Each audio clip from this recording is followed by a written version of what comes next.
ጴጥሮስ ኢየሱስን ግን እንዴት ካደ? ድንቅና ተአምራት ሲያደርግ በዓይኑ ያየ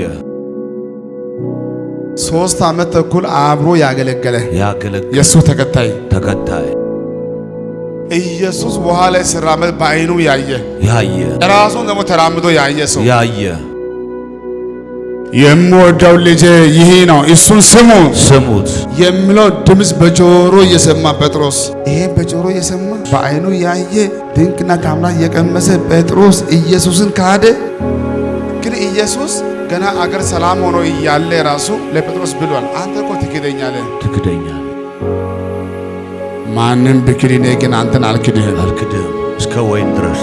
ገና እኮ ሳይወርቅ እንደሚወርቅ ያውቃል።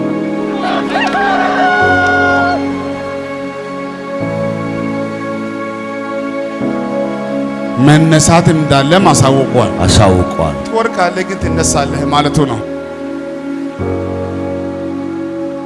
አብርሃም እኔ ላንተ ጋሻ ነኝ፣ ዘርህን እንደ አሸዋ አበዛለሁ።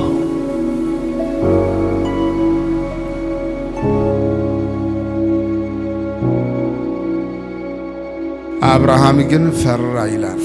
እድሜውን አየነ፣ ዙሪያ አየነ፣ ያለው ጉዳይ አየና ፈራ። ግማሽ ትንቢት ሰምቶ የወጣው አብርሃም እድሜውን አይቶ ሳራን አይቶ ፈራ። ትንቢት ሲቆይ ሰው ይፈራል። እድሜ ሲሄድ ሰው ይፈራል። ሰይጣን በጎን መጥቶ የሆነ ጉዳይ ሲናገር ሰው ይፈራል። አብርሃም ፈራ። አንዳንዴ አማኝ ሆንኩ ስትል ልጅ ያደርጋል። ያሰበው አንድ ጉዳይ ነው። ጌታ ለአብርሃም ምን አለው? ዘሪን እንደ አሸዋ አበዛዋለሁ። ዘርን እንደ አሸዋ ብሎ ሲናገር እሱ ግን አንድ ልጅ ነው የፈለገው። ይህ ነው የሚወርሰኝ። አብርሃም ፈራ። ጴጥሮስ ወደቀ። እዚህ ጉባኤ ውስጥ ገባው። ዛፍ እንደሚወዛወዝ የሚወዛወዝ ህዝብ ጌታ አሳየኝ። በአንዳንድ ኮንዲሽን የወደቁ ሰዎችን ጌታ አሳይቶኛል። ግን በዛሬ ቀን የትም ቦታ ሆናችሁ የሰማችሁ ያላችሁ ሁላችሁ የምስራች አሜን። የወደቀው ይነሳል፣ የሳተው ይመለሳል። ድጋማ ትቆማለህ። እቆማለሁ። ከሰማችሁ ትንቢት አንድ ሳይቀር ይፈጸማል።